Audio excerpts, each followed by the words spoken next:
బలరాముడి భార్య తనను పెళ్లి చేసుకోవడానికి టైం ట్రావెల్ చేసి వచ్చిందని మీకు తెలుసా? ఇంతకీ తను ఎవరు? అండ్ టైం ట్రావెల్ చేయడం ఏంటి అనుకుంటున్నారా? మరి స్టోరీ అయితే చాలా ఇంట్రెస్టింగ్గా ఉంటుంది. ఎండ్ వరకు చూడండి. పూర్వం రైవతుడు అనే రాజు ఉండేవాడు. అతడిని కాకుద్మి అని కూడా అంటారు.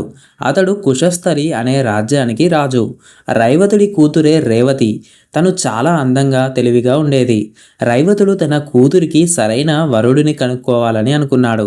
కానీ ఎంతగా ప్రయత్నించినా వరుడు దొరక్కపోవడంతో రైవతుడు తన కూతురు రేవతిని తీసుకొని బ్రహ్మలోకానికి వెళ్తాడు. వారు వెళ్ళేసరికి బ్రహ్మలోకంలో సంగీత కార్యక్రమం జరుగుతూ ఉంటుంది. కొంతసేపు అక్కడే ఆగుతారు. కార్యక్రమం అయిపోయాక బ్రహ్మదేవుడిని కలిసి జరిగింది అంతా చెబుతాడు రైవతుడు. అప్పుడు బ్రహ్మదేవుడు ఇలా అంటాడు, నువ్వు చెప్పిన ఆ రాజులు కానీ రాజ్యాలు కానీ ఇప్పుడు ఎవ్వీ లేవు. అవన్నీ కూడా ఎప్పుడూ అంతరించిపోయాయి.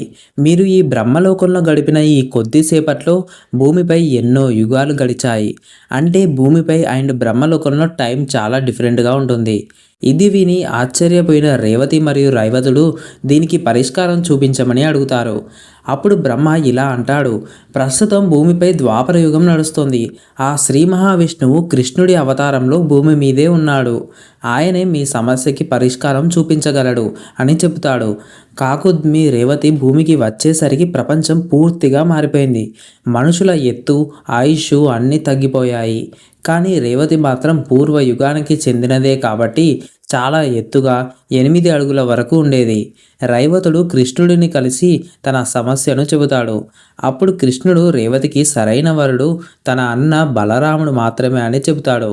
అప్పుడు బలరాముడు తన హలం ఏదైతే ఉందో దాన్ని ఉపయోగించి రేవతి ఎత్తును తగ్గిస్తాడు.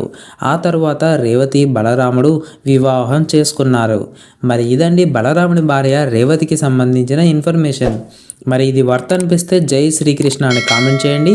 అండ్ మన వీడియోని అయితే లైక్ అండ్ షేర్ చేయడం మర్చిపోకండి.